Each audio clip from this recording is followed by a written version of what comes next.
Good afternoon, my name is Brigitte Bader, and I serve as the Executive Director of the State Center Community College Foundation. And I'm here to read a letter of support from one of our foundation board members. He is unable to be here. His name is Harold McClarty. He's a proud alum of Reedley College. He says, quote, "I'm out of the country and won't be back until late tonight. I saw some very disturbing news about Dr. Blue. I have found her to be very professional and intelligent at all times. She is a visionary who is very proactive rather than reactive. She has exemplified true leadership. I believe that her goal is to see this district move forward, and she has definitely moved in that direction and has been doing an excellent job. I feel proud that she's been able to help this district through the accreditation process, has helped stabilize the budget, and has been very supportive of the foundation. As a board member, a contributor, and a proud alumnus of Reedley College, I submit my full support of Dr. Deborah G. Blue, Chancellor of the State Center Community College District." Signed, Harold McClarty. Good afternoon. My name is Marie Harris. I'm the interim dean of instruction for Reedley College. I want to thank the board for hiring Dr. Blue. She has been an asset to the State Center Community College District. I was a student at Reedley College over 15 years ago. During that time, I served as the first African-American female student body president and had the opportunity to sit with the Board of Trustees as a student representative. Because of those experiences, I am able to stand here as an employee and speak about the leadership that Dr. Blue has provided for our campuses and for me personally. When I see Dr. Blue, she always thanks me for the hard work I'm doing, but most importantly, she asks how my family is doing. She takes the time to have conversations with faculty and staff while she visits Reedley College, which lets us know she is here to listen. She just doesn't listen to our challenges and concerns, but accomplishments too. She is a great role model, mentor, and all-around good person. I've heard from students and colleagues that they are excited to have a role model like her because she is passionate about student success. I am honored to have her representing our community. She has managed to see things through. She is very easy to understand and is open and honest. Her transparency has increased morale on our campus, making it a great place to work. Thank you. Clearly, we don't have all of the facts. We'll admit to that. The board probably has more of the facts. Dr. Blue probably has fewer of those. But the attorneys, if they're involved, they will have facts regarding what's going on with all of this. So when folks don't understand what's going on, there's a void that sets in. And folks conclude their own findings. They make their own judgments about what's happening. And they look at it from their own perspective and not from your perspective.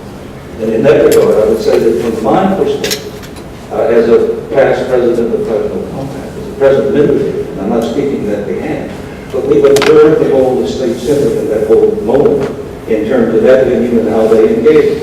They've been very active in that regard, and it's a very vital part of what they're trying to do. So I find it ironic that we're here now talking about that, an issue of modifying the contract, because from our vantage point, we think we're headed in the right direction. We think we're making progress along that line, and puzzled as to what's happening here with this board. I would make one other observation, that the manner in which you have handled this has not been credible. That you have created a situation that is not good for the district, it's not good for the chancellor, it's not good for the community. You have not been decisive. It's not the kind of thing that you nibble at the edges on. It's not something that you play games with. If you have the votes, if you have the justification, you take the action to terminate the contract. If you don't have the votes, you praise the chancellor, you get behind her, you give her your full support of confidence. But you don't dangle around with this kind of thing, nibbling at the edges. It's not good for this community, it's not good for the district, it's not good for the chancellor. I submit to you that you need to come to grips with that reality, deal with it in a professional manner. Good afternoon. My name is Jeanette Ishii, and I'm a member of the community and speak as an individual today. But I have to say, in my career path, I've had wonderful opportunities to interact with the chancellor.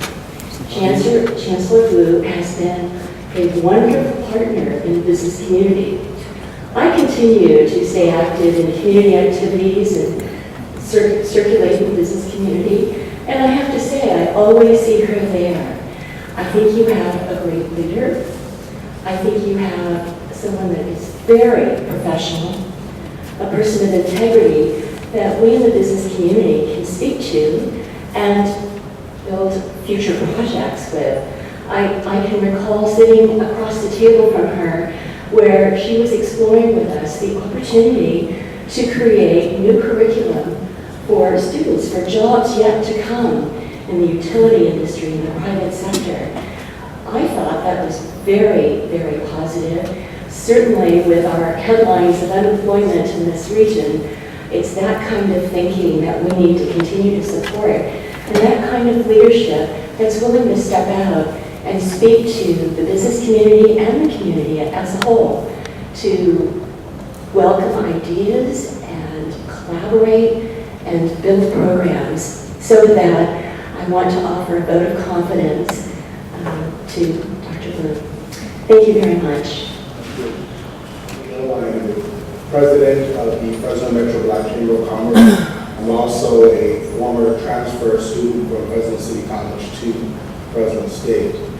Here again to speak on, just to reiterate comments that we shared with the Board of Trustees on this Saturday regarding the Chamber's support for Dr. Deborah Blue. She has been a leader and a connector for our organization to the college district, a relationship that we did not have before her presence. She has engaged not only our business members, but young people as it relates to educational activities, encouraging better access to education around supplier diversity and business and human resources recruitment.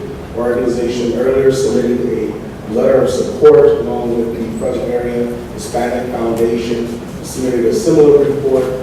I think it's really important for us to look at the diversity and the leadership that Dr. Blue has provided for the district. When I go across the state and I speak about State Center and the leadership that Dr. Blue has provided this district and our community, others are envious of the relationships that our organization has and the business community and the community has with our college district. So I really encourage the board to consider these things as you make decisions. As far as I know, and as far as I have seen, no fault in the leadership that Dr. Blue has demonstrated in representing the district, and representing staff and faculty and the students. And as I engage within the community, from engaging with students, engaging with entrepreneurs and other business leaders, they're really concerned about this process and that it's caused a shadow upon the district that for many people, as you might see here today, there are a lot of people that are here and maybe typically are not here because State Center has always been on a very good track. And it was one of the elected bodies that you really didn't have to worry about. You knew that they were doing really great things and there weren't any issues. And the set of actions that the board has taken over the last couple of months causes, I think, undue concern in individuals like myself and our organization. And I think we need to look at how do we move past this, how do we make things right, and how do we move forward for the best of our people. So, thank you. Members of the board, and this is all the staff. I would like to say this again, as I said, as Sarah, when I was at the meeting, that I support the chancellor. I believe that the chancellor is doing a tremendous job. I believe the chancellor is a real role model for all of our students. I believe that the chancellor is a role model for our community. When we have someone who has reached the top of the food chain, if you will, there's really something to see a board. They go around and mine and move, and without really, for the community to really not understand what is going on deeming it hearsay and etc., I think that we need to be more forthright. When I say we are talking about the board, rather than having meetings after meetings after meetings, you need to either take action and deal with the chancellor or continue with her contract and tell her that she is doing a good job. Because I know that people up and down the state of California, maybe not in this community, they appreciate what she does.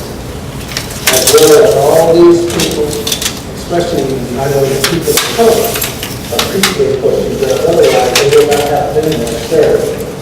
We're not just talking just to be talking. We're talking about a person with strong leadership. We're talking about a person who came through our system as an associate dean at Fresno City College, and she has a wonderful track record, not only here at the State Center Community College District, but also up north. And then she came back, and she is worthy of being given an extension on her contract or a new contract, whatever you're going to do. And it's not, you're not to treat her the way that you're treating her like some child. I realize that I read a story, and it was talking about the Union and the Civil War, and they told them they told the Southerners that you lost the war, but the Constitution allowed you to stay. Good afternoon. My name is Gina Lugan, and I am a part-time faculty member at Fresno City College, but I am also here as the president of the Central California Asian Pacific Women. We are a nonprofit group. We're an independent 501c3 organization, and our mission, which it has been for the past 35 years that CCAPW has been around, is to empower each generation of Asian Pacific Islander women in the Central Valley. And I would like to stand here today before all of you to vote, to voice my support of Chancellor Blue. And this is because CCAPW has partnered with the community colleges in this local area for many different events promoting awareness of this region's great diversity. And we view Chancellor Blue as a tremendous role model, not only for women, but for women of color, in that she stands for diversity and inclusiveness, and I believe that she deserves our respect and appreciation for the great work that she's doing. And so because of that, I would like to just speak and voice my support for Chancellor Blue today. Thank you. I'm way in the back, I'm a big kid. Okay. So I'm here today to speak on behalf of Dr. Deborah Blue, the local board members.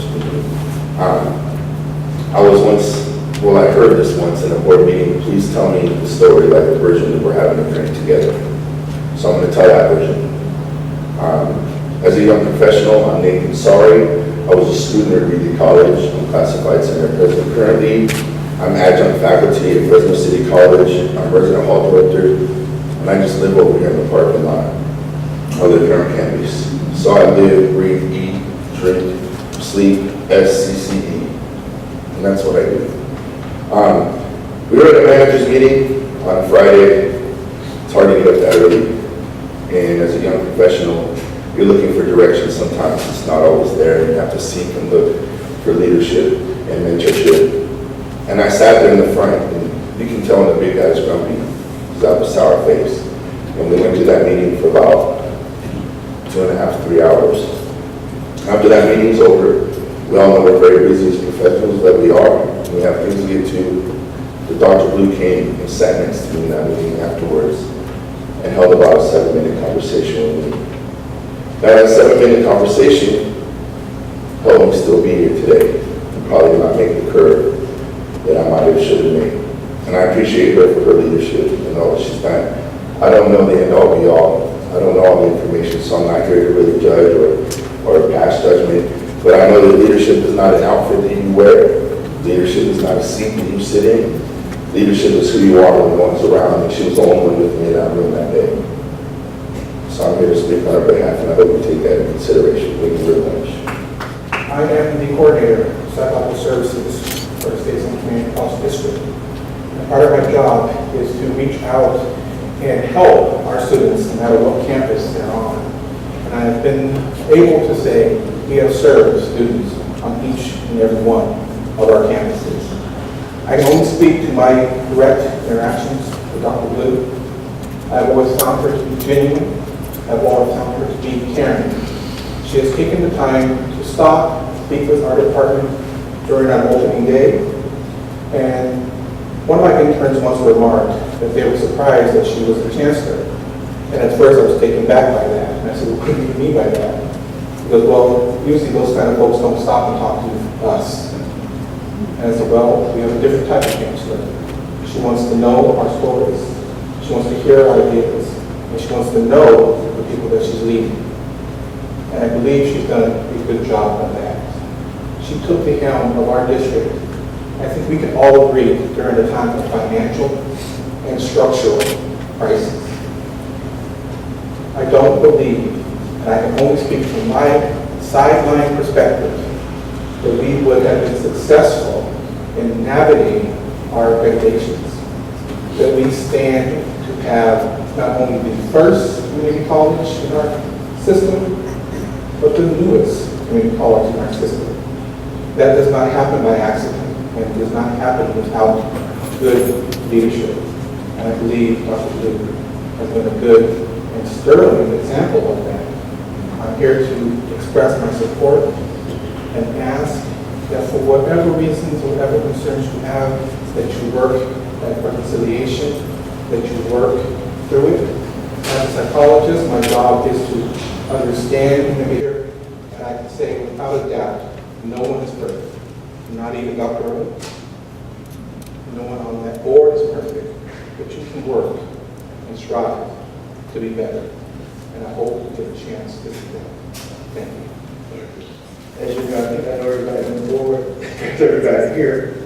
I've been with this district for 45 years, and certainly I've seen a number of chancellors, and amongst those chancellors I've seen and worked with over the years, Dr. Blue is one of the very best. I knew Dr. Blue when she was the Dean of Humanities, and also known her as current chancellor.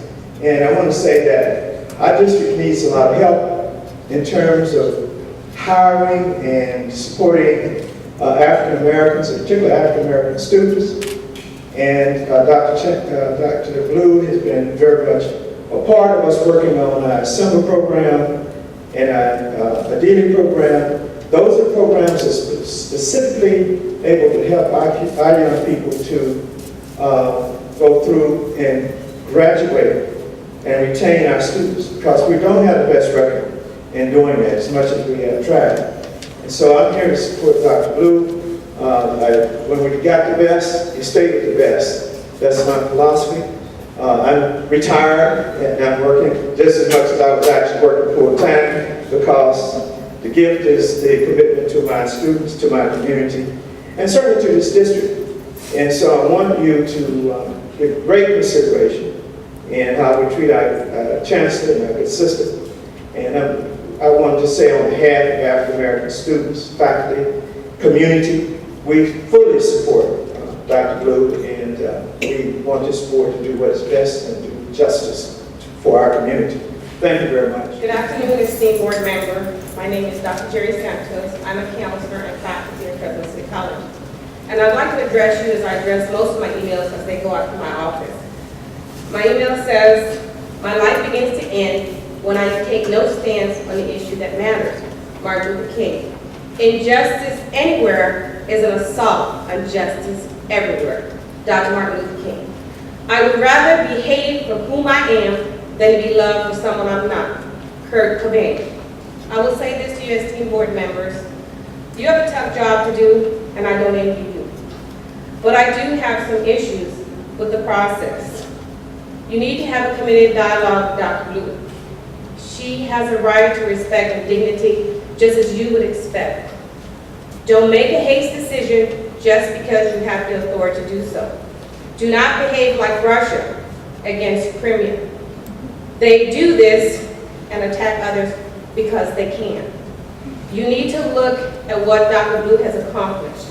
And there is a list of accomplishments, including, as I said Saturday, the fact that we are not in warning status on our accreditation. You and I both know that without our accreditation process, our college has nowhere to go but down. I would like to make a few more points. Each and every one of you has been elected to serve. You need to have a discussion with your constituents. Find out what your constituents are feeling and let us know. Because at the end of the day, you too have a day of judgment. You too have a day where we will decide if you get back in those offices. And if you don't do right now, we know you will not do right in the future. And I may add one more simple thing. You do not just terminate a person without talking to them, without having a discussion. I'm a California licensed marriage family therapist, and everyone knows you have a communication with someone if you have a problem.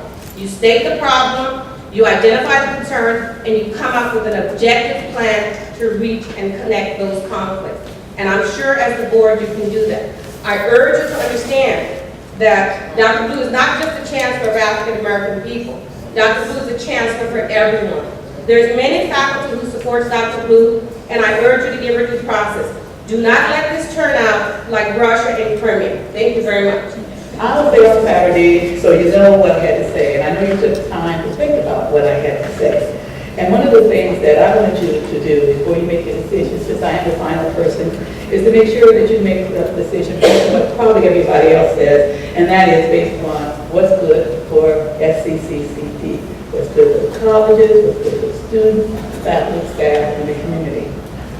And also we want to think about the money. I mean, it's not your money, it's our money, and we don't want you to be spending our money in a different kind of way. And I say that because when I was there on Saturday, I saw your faces, and some of you think you got game faces. You don't have game faces. You were upset, and I know that you were upset because probably what you were thinking, your perception is that they are misquoting me. They are not telling me that, in fact, maybe some people are lying on that, I'm misrepresenting it. I mean, those are all those things. And no one could say anything, except you, Kat. You said something. I know I'm against the law. We might have to do a citizen's arrest later for you having to say something, because I think you clarified something that was said. But the rest of you were really kind of like, frustrated. With the same kind of frustration we all felt, because when we were out there, we had no idea what we were out there for. We didn't know what was going on. All we wanted to do until we thought, well, we'll throw in everything. We did throw in everything, but whether or not you did this because of this, and you did that because of that. We did all those things.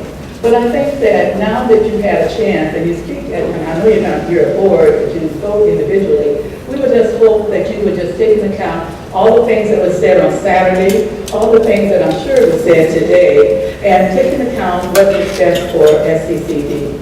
And I want to thank you for allowing me to be the last person, even though I was so late. Thank you so much. As a supporter of the foundation, I certainly feel strongly about our students and what's going on within the district.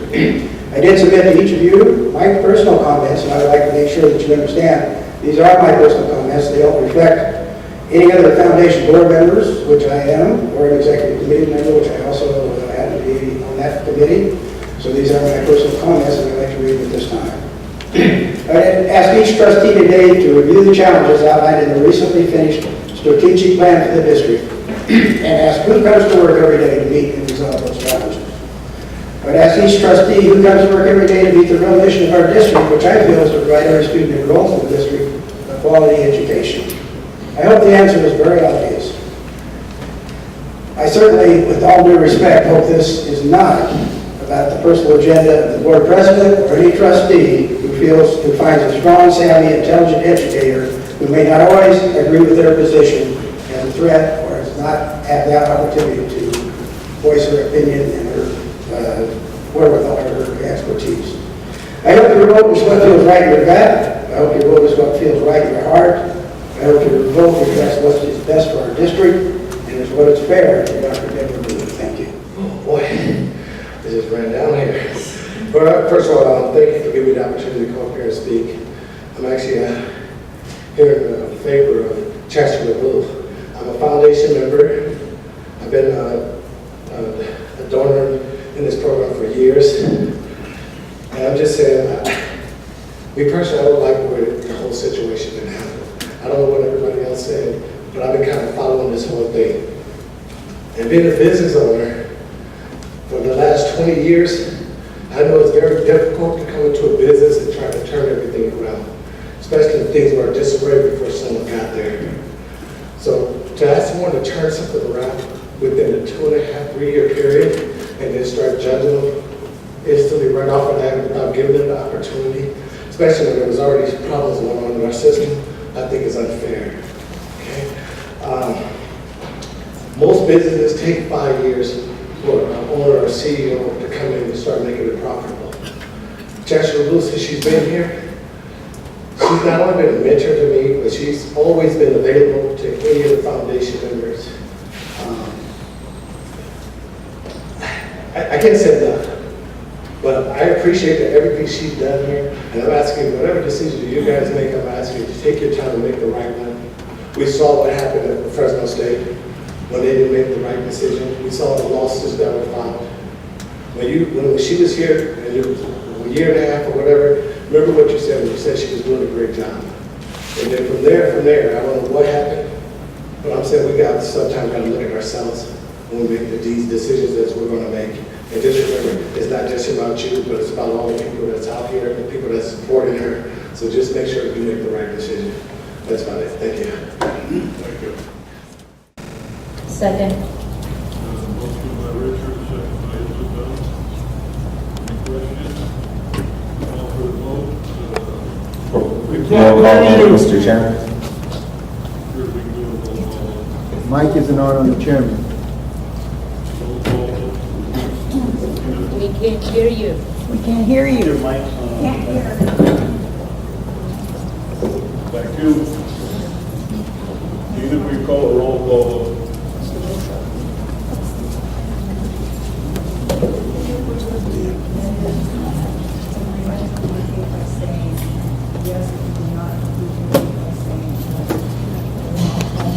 Can't We hear can't hear you.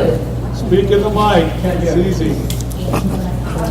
You approve of the amended agreement, indicate by saying yes. If you do not approve, indicate by saying no. I will now call the roll. Trustee Barreras? Yes. Trustee Caglia? Yes. Trustee Leal? Yes. Trustee Nishinaka? Abstain. Trustee Payne? Mr. Chair, the necessity of calling this meeting at this point begs to reason the veracity of this body and a liability to how we handle this process. And with irregular behavior that is unconscionable, we owe the public more than this ambiguous process. What is at risk is what we've seen at the City College of San Francisco and a violation of the public's trust. Mr. Chairman, I cast a no vote. Trustee Smith?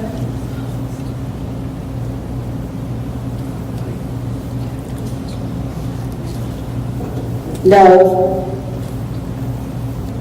Trustee Patterson? Yes. 4 yes, 2 no, 1 abstain. Okay. And with that, I'll adjourn this meeting, and we'll take a 5-minute recess, after which we will go to our regular meeting.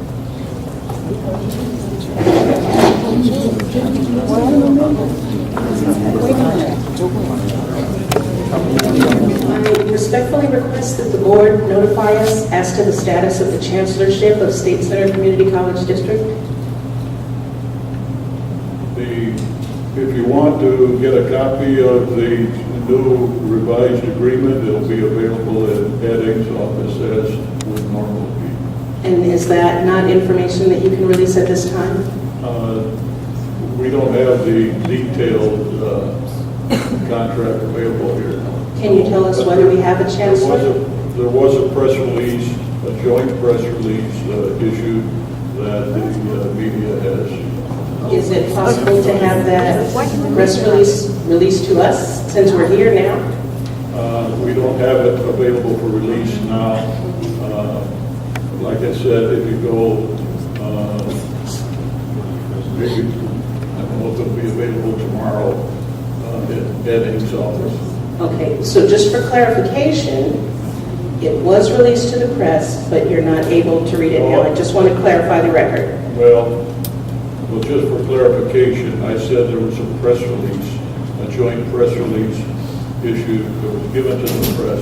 The terms of the direct terms of the contract were something that the chancellor and the board has approved, and they tell you the same thing that we told the press, is that there will be available in Ed Hing's office in a normal process and availability, as with all of the contracts with all the other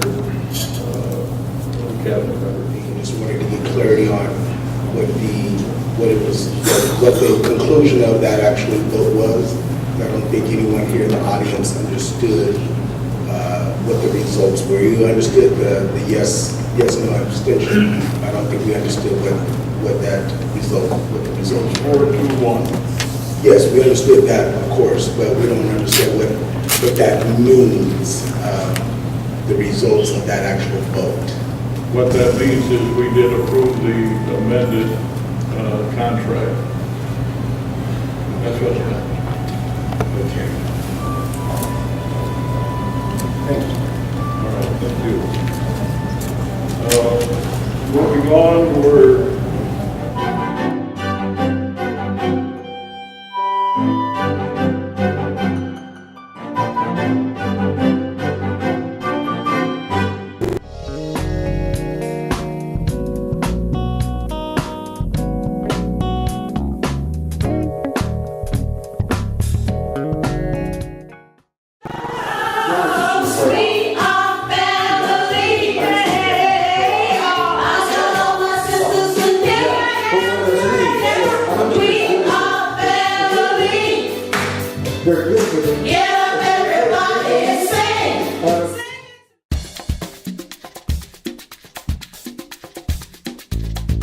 Very exciting news. AMP TV has now partnered with the California Advocate newspaper and Valley Black Talk Radio to bring you ONME, all in one media, one place, one price. Do business with us, you won't regret it.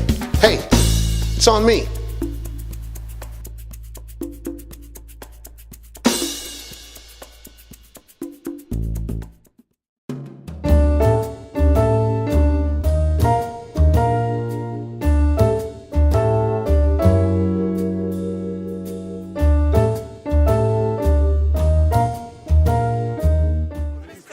He'll take us out of this world, rise at his command. Get up, made for us in eternity, with the mansions in his house.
Welcome to another edition of On Me Sunday Mornings.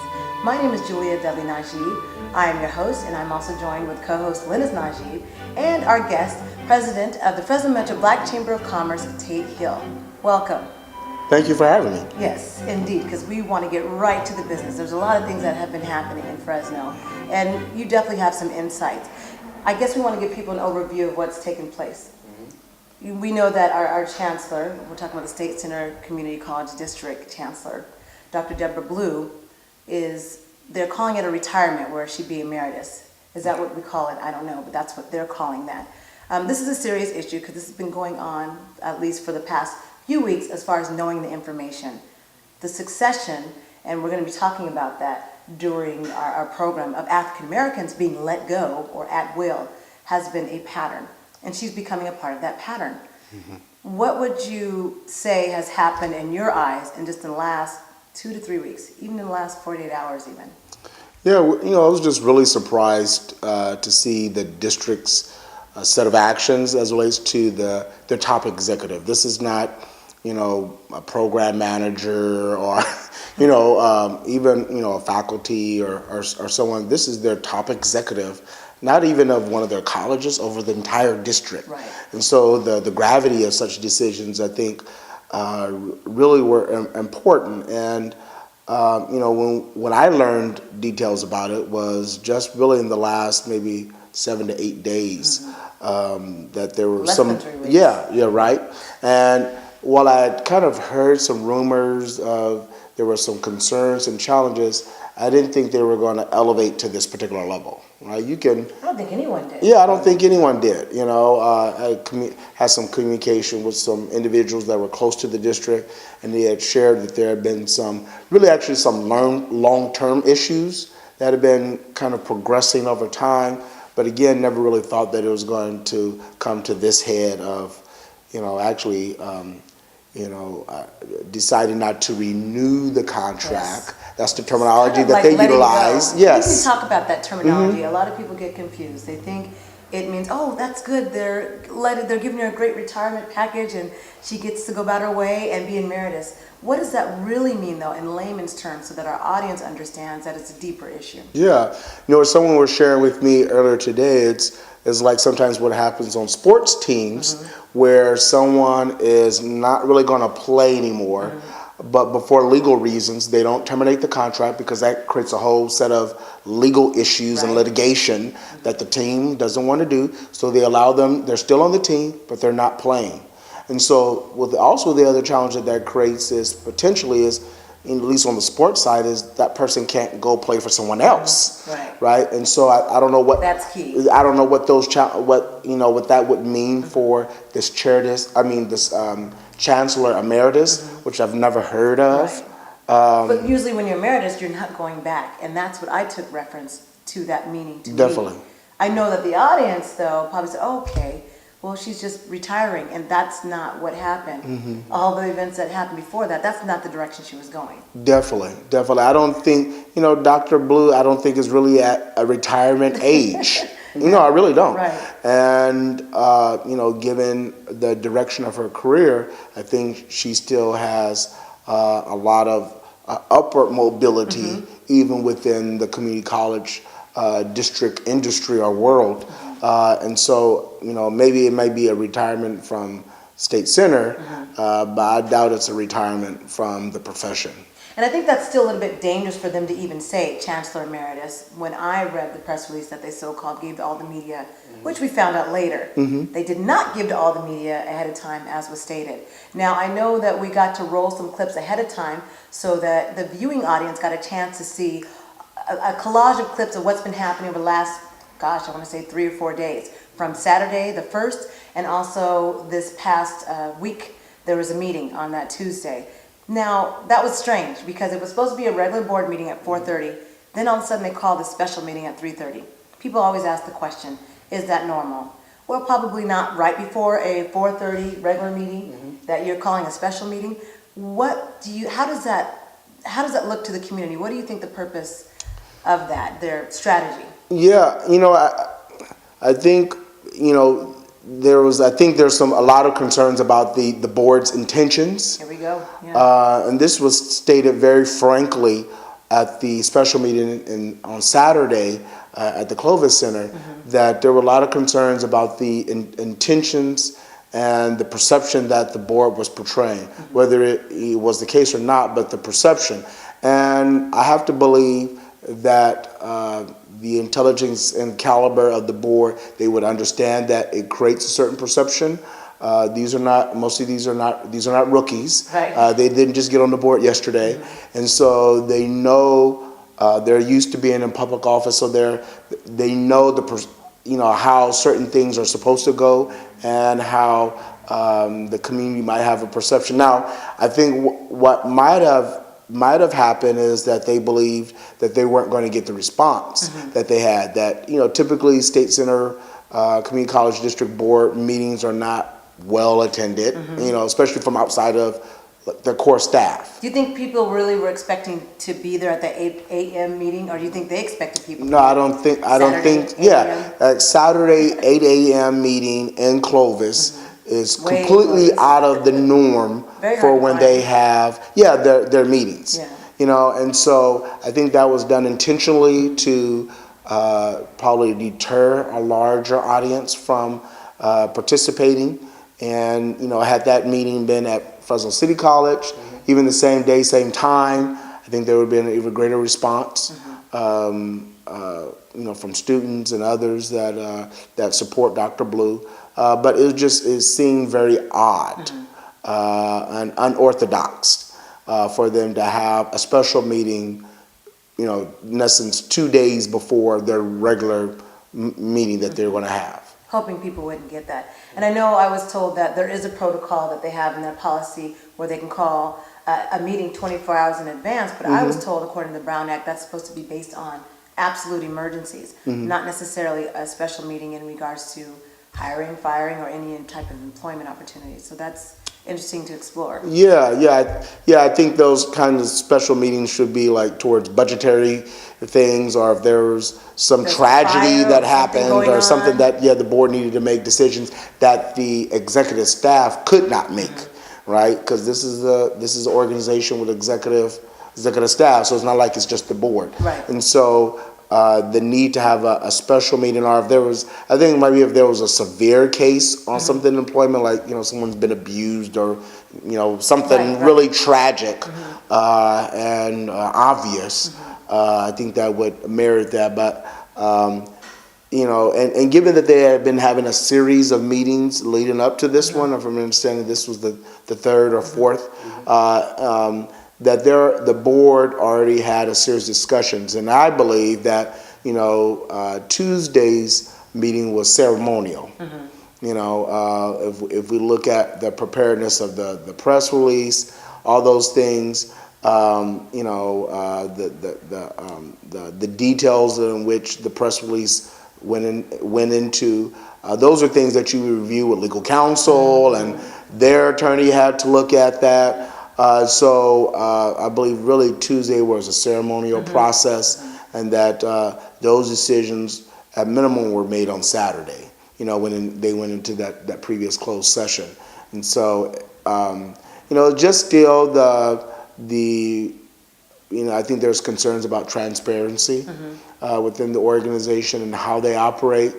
And if I was, a potential candidate that was going to come in, I'd be very suspicious of, and I'd have some concerns about, how will you operate when I'm in position, right? If this is how this is how you treat one of our peers that has not demonstrated, anything malicious or and kind of out of character or that would damage the district, how will you then treat me, that probably has no affiliation with the district? I mean, this is also someone that had history with the organization, so she wasn't someone out of just total left field.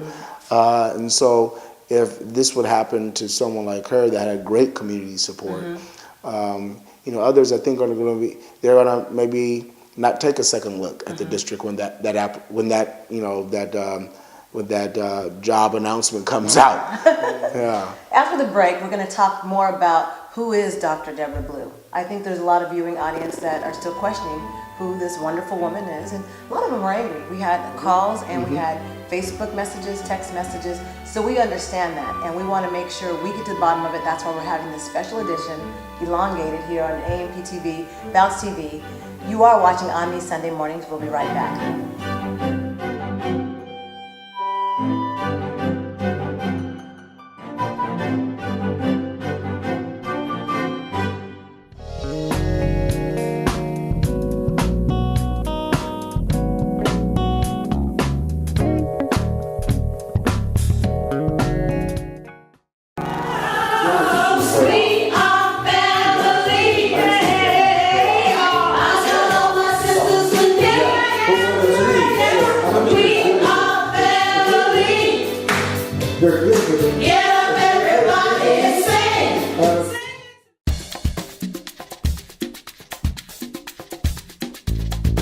Very exciting news. AMP TV has now partnered with the California Advocate newspaper and Valley Black Talk Radio to bring you On Me. All in one media, one place, one price. Do business with us, you won't regret it. Hey, it's on me.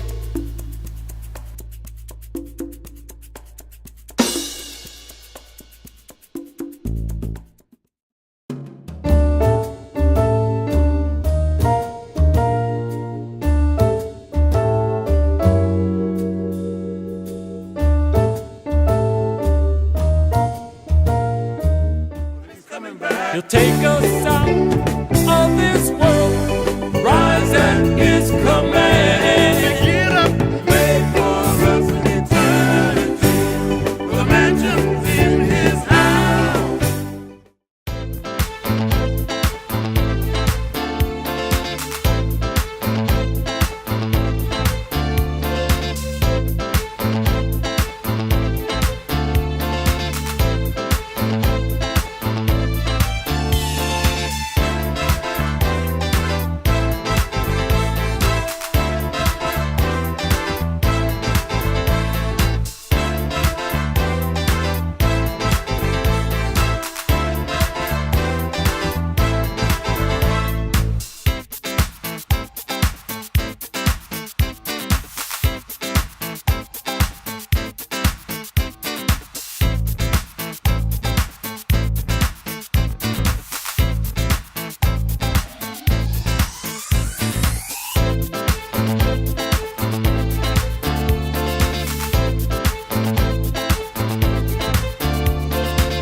Welcome back to On Me Sunday Mornings. My name is Julia Dudley Najib. I'm your host, along with co-host Linus Najib and our wonderful guest, Tate Hill. And we know you have a busy schedule, so we're glad you're able to come on the program today. No, glad to be here. Glad to be here. We want to talk about Dr. Deborah Blue as a person. We are hearing a little bit about her professional career, and we probably want to go more into that. But her heart as an individual, I think people need to know about that. I think they need to have an earnest view from people that have dealt with her just on the outside, not working with her, but have had relations as far as Fresno Metro Black Chamber of Commerce, African American Museum, and just as a person to person. Linus, your thoughts? Well, when I was talking to her at Reedy College briefly, she made a deep concern on us being there. She made a comment saying that you guys drove 45 minutes all the way here. I really appreciate your support, and I felt her aura and I felt her concern, and I was deeply moved. Genuinely caring person. Yes, I was deeply moved from what she was going through. You know, I know it has to be stressful and questionable for her, and I appreciate the time that she was here to serve, and I'm grateful. And she served since 2010. And here you have the presence of this wonderful black woman that has a stance that is so modest, but at the same time she had a role of power. She was a role model for me, and still is a role model for me. Definitely. Definitely, and we'll still see what happens over this, next 18 months or so. It's not over yet. Yes, it's not over yet. It's not June 15th, Right. 2015. So we'll still see how things move forward. I was really admired her fortitude. I mean, again, I believe understanding the decision that probably was made earlier this last week, and I'm sure that her legal counsel or whatever was informed of it, and she was informed of it. But then, even after that decision was made, she had to go into the regular board meeting. Yeah, she had to stay there. And it wasn't a short meeting either. It was several hours. And mind you, we'd already been there for a couple hours already because the special meeting began at 3:30. And that really didn't end till, late, 5:30ish or so. Okay. And she still was as smooth as ever, calm, cool, and collected. Yeah. That's why she's my role model, because I know I'd have been hot. Oh, So yeah.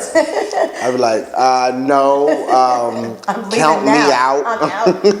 I'm mad. I'm out the door. Right. And so I know we saw that even with a couple of the board members who happen to be, and we'll get more discussion about the board members, because another question we were asked, and people need to have an understanding, why couldn't the two African-American board members do anything or say anything? And we'll discuss that later. Yes, yeah. But as we talk about the person, Dr. Deborah Blue, Fresno Metro Black Chamber has consistently depended on her, and she's always come through.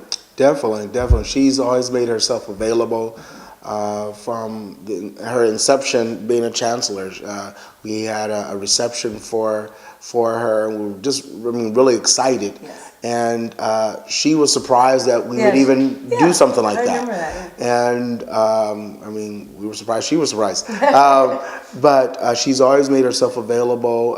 I think the following year she spoke at our educational luncheon looking at African American retention and graduation rates of community college students here in the Valley.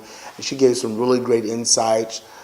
She shared some personal stories of how she had engaged with African American students at Fresno City College and some of the college there. She actually brought students to the event to be able to share their stories and how they engaged. And then even after that, we regularly have our Urban Leadership Conference, which education is a major part of that discussion. And she has participated, whether we had 300 people in the room or we had 50 people in the room. She felt it was important to be engaged, to be actively a part of the chamber, and to say this, the district's been around for a very long time, right? That was until she came. That was the first district interaction with the Fresno Metro Black Chamber. Wow. Right, and so whoever our predecessors were and others, they never made that connection with our organization, and has actively engaged and participated since then. And so she wasn't just one to say, okay, well, I'm the chancellor up here and you're everybody else down there. Very accessible. Would call you directly, return the calls directly. And so I think those elements of her demonstrated why she was and still is a very great leader. Also, even the mentorship that she very purposely did with African American and non-African Americans within the district, that helped cultivate them. And looking at, this is something that we've talked about before, is this issue around leadership cultivation within the African American community, within people of color, within people of color that are women, and Dr. Blue embodied that type of leadership to say, I want to make sure that, I help promote and prepare the next deans and college presidents and provosts and so forth. And she's been doing that, and you see the demographic change that she's been able to bring in the leadership of the district, which the district has always been diverse and in a broad scope, but and kind of the faculty and line staff, right, hasn't been really in the full leadership, in executive leadership. Maybe some deans here and there, but when you start getting into at the district level, and so she's brought that, and she made sure she didn't just do it for the African Americans. You know, That's right. she hired Reedley's, first Latina Yeah. president, you know, and a community that's probably like 65% Latino. That should have been a long time Yeah, ago. right. That should have been obvious, right? And so, so she's demonstrated those things that you would see in an ideal, you know, leader of color. Right. You know, doing those things and being those examples. You know, not having any public mess ups and you know all the. I mean, not at all. so And I don't even consider this a public mess up. Oh, I no, wanna it's make you not. clear on that. Definitely. And we should talk about that because people keep asking, what did she do? That's what the question I have. What did she do? You know what I Nothing. mean? That's the problem. Yeah. She did nothing. Nothing to where she should be let go at will or any of the things, the Yeah. culmination of events that happened. Now, what she did do was her job. I will say Yes. that. Yes. And because she did her job, I feel, and I'll speak on behalf of me, Julia, feel she was penalized for that. Yeah. I mean, you have when you have a organizational culture where people have, you know, probably, I don't know what the average tenure is at the district, but it's probably 25 plus. Right. Right? And you have a lot of people that are not used to doing anything other differently than what they've already done. Sure. You know, and that's from board That's on the down. downfall of tenure, and we've experienced Yes. that. We've seen that in the teaching field and education. Yeah. We've seen people that have worked in your field, and you're like, why are they still teaching math? Well, I've seen quite a few teachers been in there, and they tired, they exhausted, and you can tell they don't want to do it anymore. One lady, I can't say her name, but I was walking down a corridor, and I said, "Oh, how are you doing?" "I'm about to fall apart, or everything is going off," or whatever the case might be, and you could tell that she didn't enjoy and have a true love of what she's doing. I didn't see that with Dr. Blue. So it's a different experience. It's a different element. That You can tell she loved her job. Yeah. Oh, yeah. She was doing. Definitely. And being able to connect, she connected definitely with the African American Museum. We talked about diversity programs that we could help assist with and help that effort of the dropping the rate of the dropout rate. Yes, definitely. Which is mostly amongst our minority students. Yeah. And being an educator for 15 years, I experienced that, know that, and understand it. Yeah, I mean, even so far to State Center was in the process and have began to have classes in Southwest Fresno. You know, I mean, you talking People about don't know that, or some people may know that. And they were doing some of the classes at Hinton Center, I think at Edison and some other locations, but where you could get some basic courses that you could take that prepare you for you know, community college. Some other classes that were made available. So again, they were looking and exploring kind of how can we be a better district.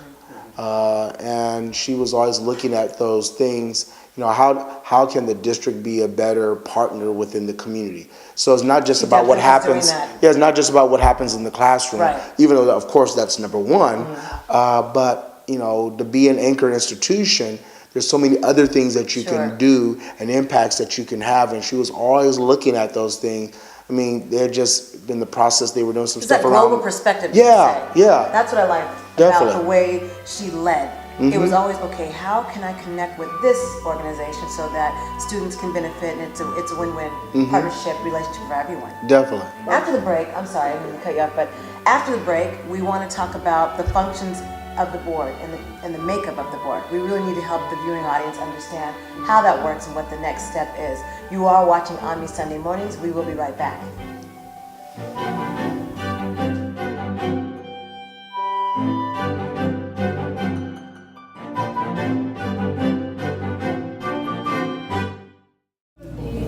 Amended agreement, indicate by saying yes, and if you do not approve, indicate by saying no. I will now call the roll. Trustee Barreras? Yes. Trustee Caglia? Yes. Trustee Leal? Yes. Trustee Nishinaka? Abstain. Trustee Payne? Mr. Chair, the necessity of calling this meeting at this point begs to reason the veracity of this body and a liability to how we handle this process. And with irregular behavior that is unconscionable, we owe the public more than this ambiguous process. What is at risk is what we've seen at the City College of San Francisco and a violation of the public's trust. Mr. Chairman, I cast a no vote. Trustee Smith?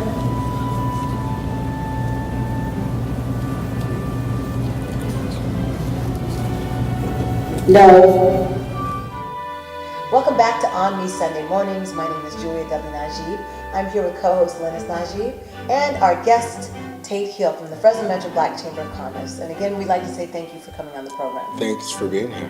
And one of the reasons we have you on this program is because we know your wealth of information when it comes to boards, and also you've been involved in the process of what has taken place in the last week and can help give clarity to the situation to where the viewing audience is still trying to grasp what's going on. And we're getting a lot of those emails, from text messages to Facebooks to personal contacts saying, well, what about the board makeup? What are they doing? And why didn't the two African Americans that were on the board do anything? What's your take on that? You know what? Something that actually, talking about the boards, that something that actually Cynthia Sterling said to me one time is, Tate, I can have all the greatest ideas. If I can't get 3 other votes, it doesn't mean anything. Doesn't matter at all. Right? And so we see this in the situation where the 2 African American board members were the 2 no votes. We had one that's abstained, and I never like people that abstain on major votes. I was just about to say about this. If you are a person, let's just put it out there. If you are our representative, you cannot abstain. Not this time. Yeah. Not this time. No. And so when we look at that's a lot of weight on their shoulders, because it seems like they've been going through hours and hours of a process. Yeah, if you don't know by now, you know. Yeah, so so I think it is important for the public to know, and I have to believe that Mr. Payne and Ms. Smith were a part of that dialogue, and we don't know where the situation started.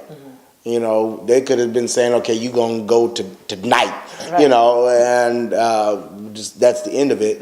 And so we don't know what had to be negotiated even for it to be what it is. And so, but I think it'll be important for those individuals to give an account to the public, whether it's here on me or some kind of way. They need to give an account of how things went down, all that they can. Right.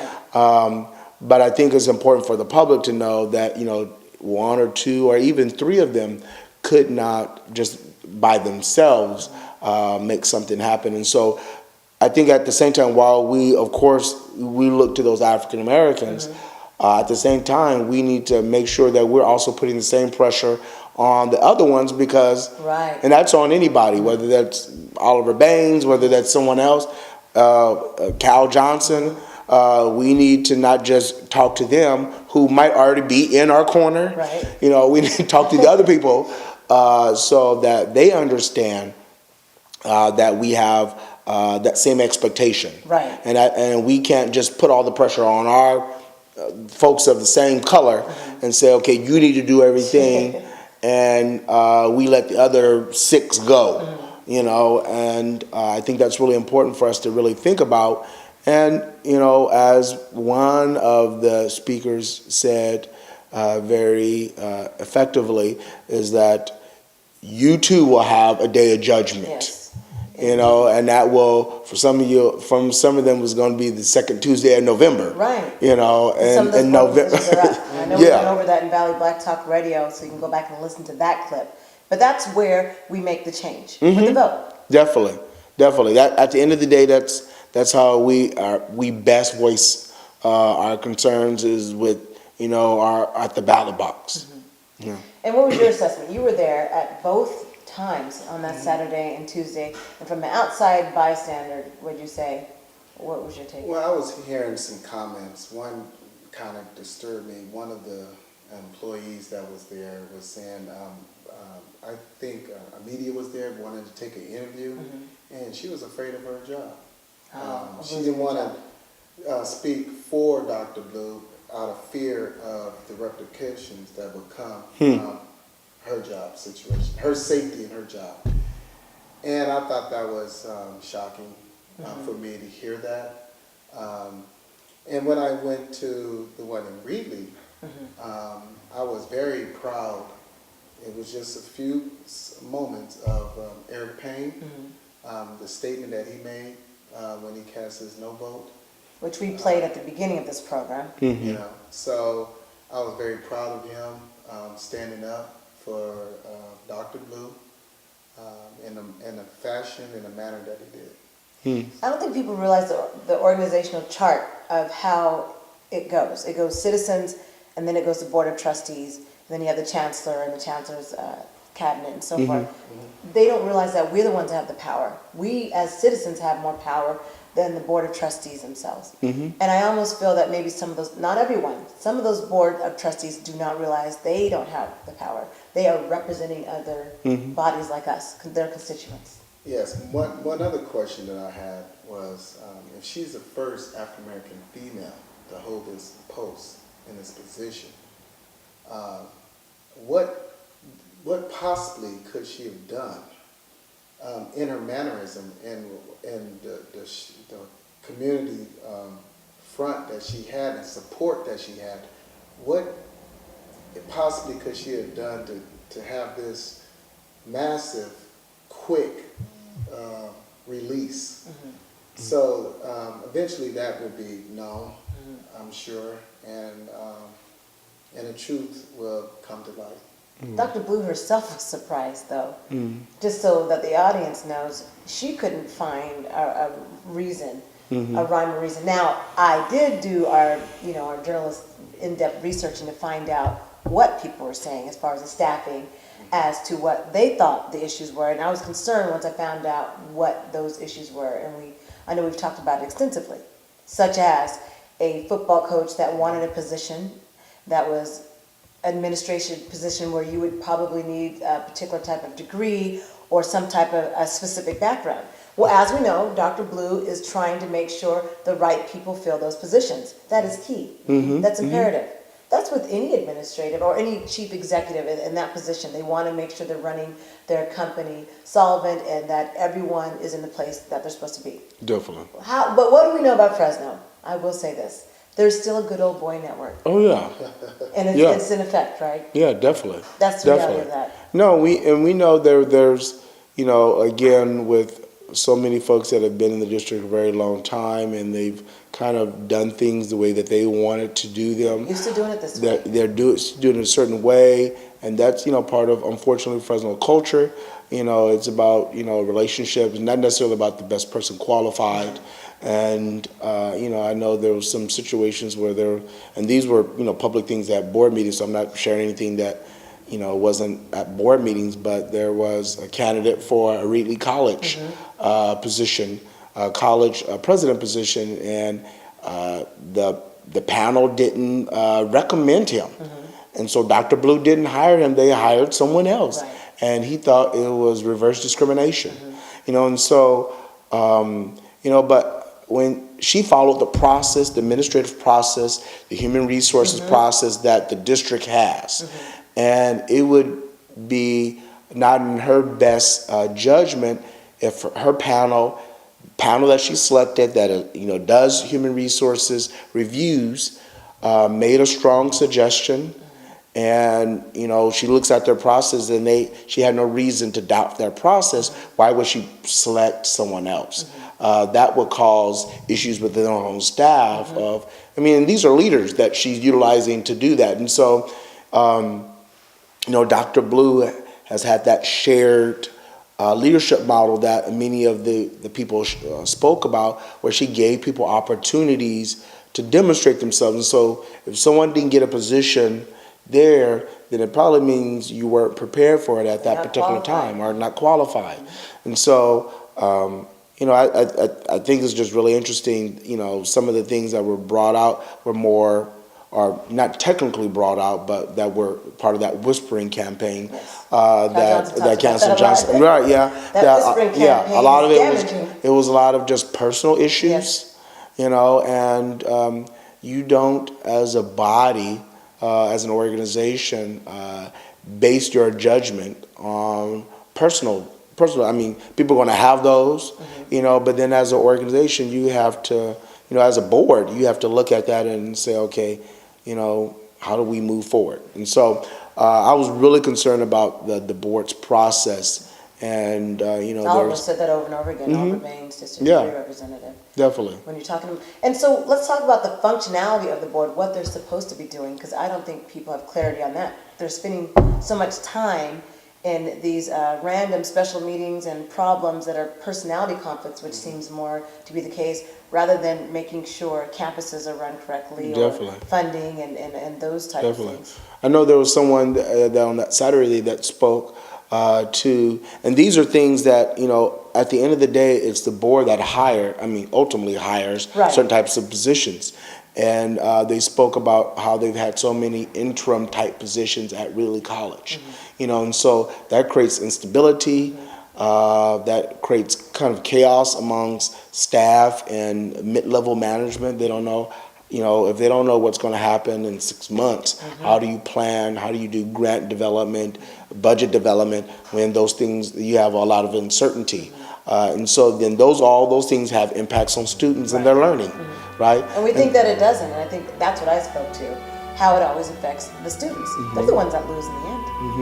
And so that's my concern. And after the break, we'll talk about the trends of African Americans in these chief positions, I will say, and somehow at will they get let go.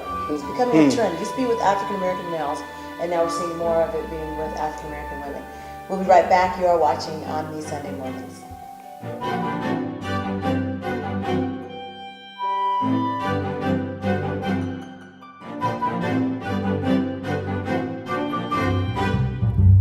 African Americans buying power, 8% of Fresno County.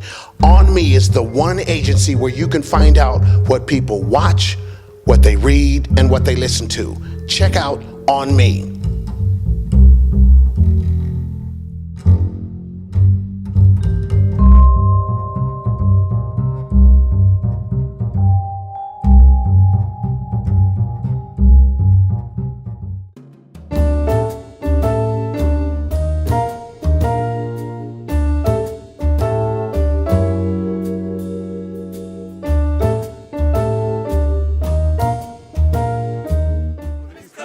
He'll take us out of this world, rise at his command. Get up, made for us in eternity, with the mansions in his house.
Welcome back to ONME Sunday Mornings. My name is Julia Dudley Najee, along with co-host Linus Najee and our special guest, Tate Hill from the Fresno Metro Black Chamber of Commerce, President, CEO.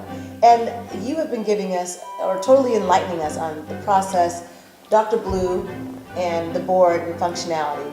Let's talk about the trends as far as in the Valley. That's all we can really speak for, but I'm sure there's some national trends that we could probably bring up. In regards to African American women now in these higher positions, at will, getting released without any reasons, without any knowledge, before we know it was African American males. What are your thoughts? Yeah, I only have like anecdotal, information about this, but we've been seeing, there's always kind of there's been this tendency to think that, well, okay, there's a challenge for African American males to get certain type of positions here in Fresno, or definitely not to keep them in present years. But because we were seeing, progress of African American women in the professional private sector and so forth. But it seems like in the last couple of months, years, that we've seen an increase of these kind of soft ways of letting go, retiring, kind of, a person choosing to leave, or, all these, right, innuendos related to, the absence or the loss of African American professionals, and typically in, higher type positions. I mean, maybe not at the same caliber as Dr. Blue, but I was just sharing sharing earlier that I know someone that, lost a position earlier this week. Had just been in there a short amount of time, no issues, we're doing well, staff loved her, and the employer just told her, hey, it's not working out, you're at will, you can pack up your stuff today, and so. I understand that. So what position does the Black Chamber take in such anecdotal story? There's plenty of them. Yeah, I think two things. One, we kind of have a challenge, because we're not the employment civil rights organization. Yeah. There's another organization that's supposed to be doing that. We're not trying to pile on extra. Right. But at the same time, one of the things that we think is important, even though typically someone say, okay, well, the Chamber of Commerce, you're just concerned about contracts, which of course we are.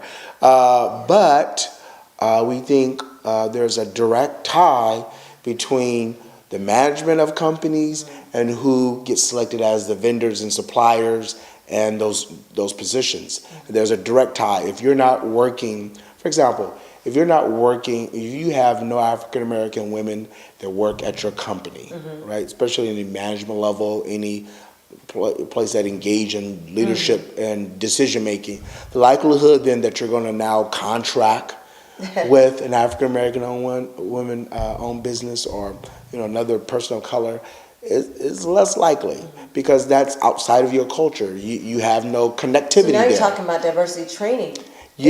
So it's really important. So we saw, if we're going to try to help businesses get contracts, but then they're working in an environment where they're the only person of color, or they might be the only African American engaging that company, and that company has no other African American experiences, there's additional barriers there, right? And so it's important for those companies to be able to one, recruit, and then to create management training or leadership opportunities within their companies. And how do they do that? Particularly for our local regional companies. I mean, your PG&Es and AT&Ts and all of them have those programs because they're, really in some cases multinational or national companies, and they have those systems. They have employee resource groups. They have all these things that empower diversity and inclusion. But most of our local regional companies do not. I mean, some of our largest ones, multi-billion-dollar companies, multi-million-dollar companies, large employers, no supplier diversity, no diversity recruitment, no employee resource groups, any of those things that help to cultivate that diversity and inclusion. And we believe that has impact when now you might have an African American woman or African American man that now comes into an organization, they're recruited, sometimes from outside of the area, just because they have the capability and the background to do that. But the organization doesn't have the culture, the cultural capacity to actually embrace that individual. That's the problem. And so it becomes a challenge. You're sometimes bringing in someone that looks totally different from the people that have been in leadership before. Right.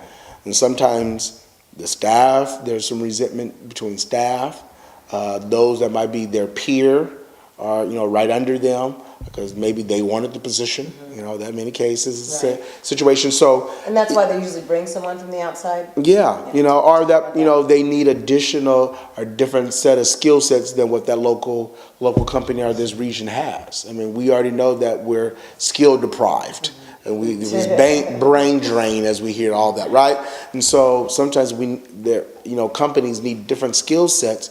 They bring in that person, but it's usually the organizational cultural issues that create the biggest challenges, and that person either, you know, they leave by their choice or they leave by somebody else's choice, but they're not staying. Right. They're not staying.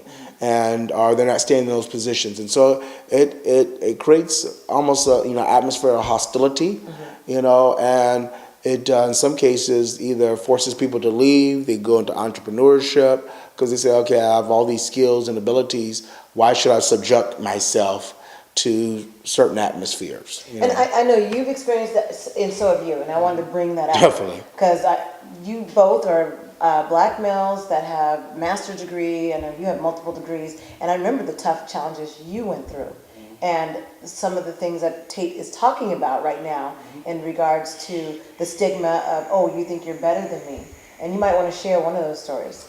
Well, when I was teaching, I'm not going to say the district, but when I was teaching, mathematics, I had some of the highest, what is called standard score. You know, we had to teach to the standards. So we would teach to a test, well, sort of.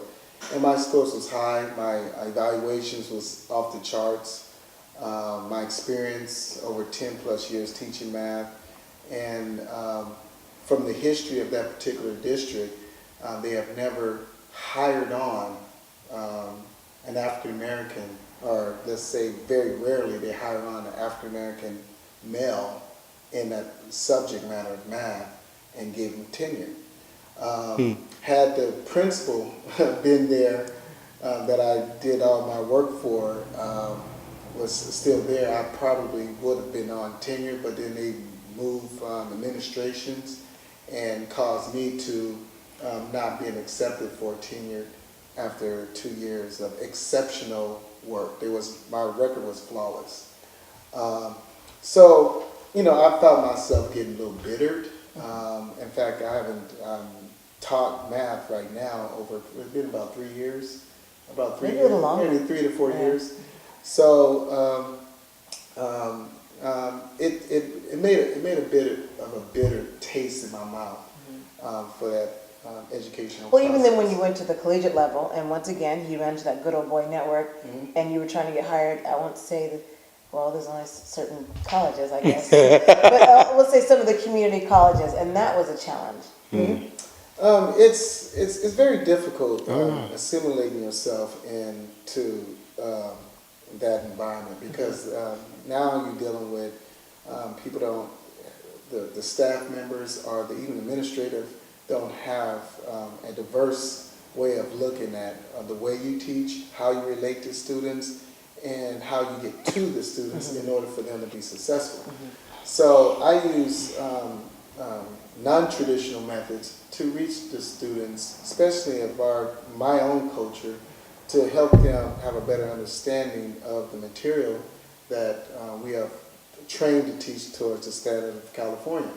So it was a big struggle, not as far as the students. I love the students, and all the students love and appreciate me, but it's the administrative efforts to want to make the extra effort in making the staff of color, especially African American male descent, feel comfortable in that position. How do you relate to that? Because I know, again, I'm looking at the background of both of you individuals, we could go down the list back from the involvement in the community, also the positions you've held as a business leader.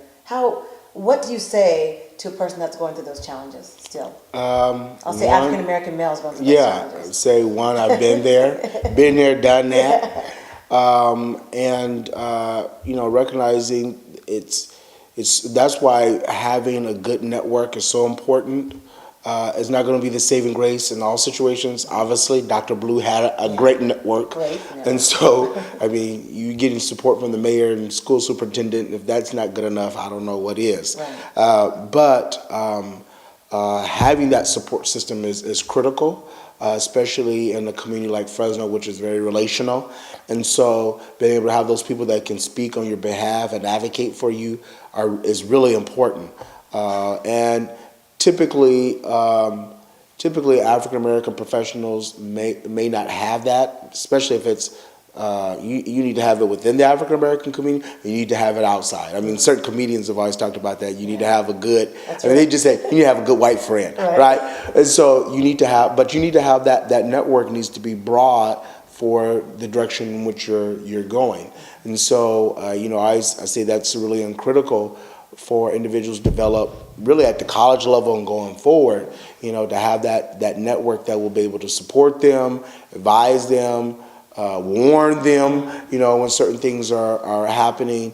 And then you also you have to dot your I's and cross your T's. Just because someone else is not dotting theirs doesn't mean anything. People can be selective on their evaluation and say, well, you didn't dot yours, and so recognizing you can't necessarily always do what other folks do. You can say that ain't right and all that, but may not be. And it's not, but you can't. And typically we see, especially on the national scene, where African American leadership has done certain things, and we can point to 10 other non-African Americans that did the exact same thing, and it was not really mentioned, or everybody knew that they did it and didn't even really care.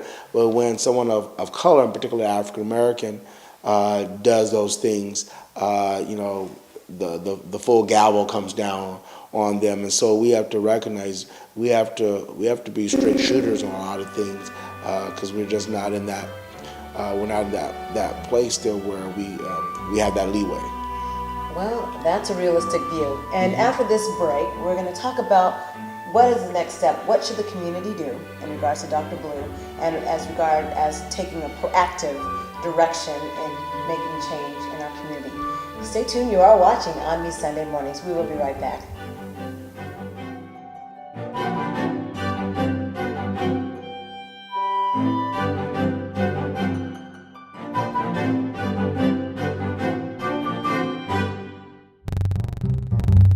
African Americans buying power, 8% of Fresno County.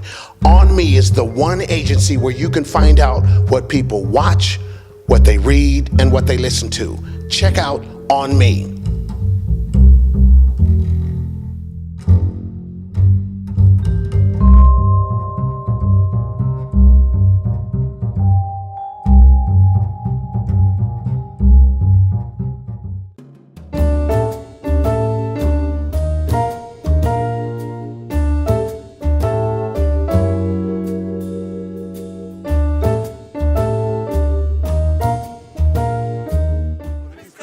He'll take us out of this world, rise at his command. Get up, wait for us in eternity, the mansions in his house.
We are on the last few minutes of our program. We hope that you have enjoyed this special edition where we have been talking about Dr. Deborah Blue, the State Center Community College District Board of Trustees, and the community.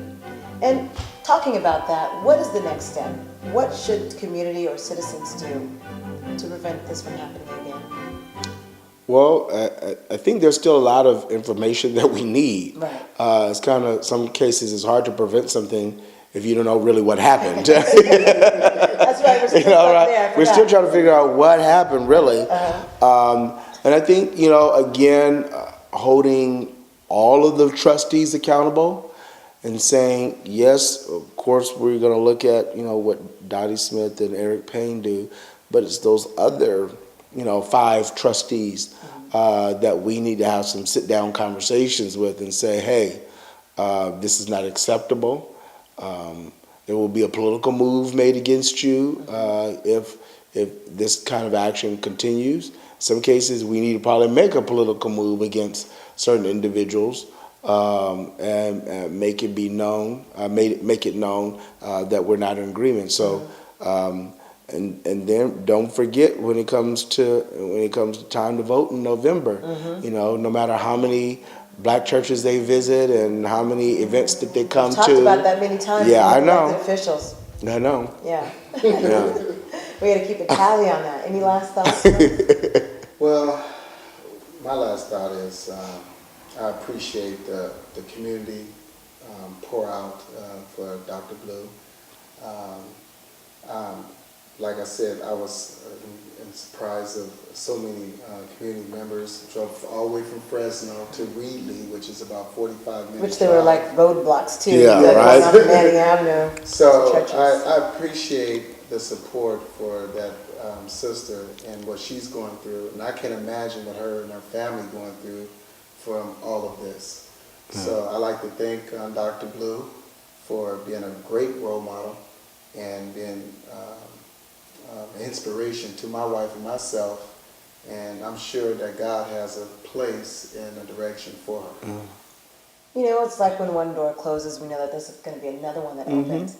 So that's what I know for Dr. Blue, because definitely. I know in my heart she is a good person. So whatever they think happened, which didn't happen, I know that she's going to go to a bigger opportunity where Fresno's going to say, wow, I wish we had hung on to her. I wish we treated her a lot better than we did. And that's my concern. And we never know, the chapter is not final about what happens here. It's the other day I was thinking about Dr. Blue almost kind of like a current educational Rosa Parks, where, a person's actions, even if they're not, they didn't intentionally mean for it to mean as much as it does. This may mean a tide for Fresno's African American community, for maybe some of us to wake up and realize everything is not as rosy as we might think it is. And so, sometimes out of the pain of certain one's lives, it causes, a birth of kind of a new era and perspective within our community. And so hopefully we gain something as a community out of this. I have to agree with you. And I know that all of us as a community came together on these last couple of days. That part is a great start. Now it's about what we do afterwards, the work we do in getting people to vote, helping them to understand who they're voting for, what issues that the elected officials that they are voting for, or the folks that are running for those positions, what they stand for. I think that's important. No more smoke and mirrors, right? Yeah. No more figuring out how many people they're going to hire as far as African Americans after the fact. Yeah. We always hear that because we always say that. How many people have they hired as far as, or have they supported in regards to black media, in regards to hiring black professionals? Those are all key issues we have to keep on our minds. All of us, though. Definitely.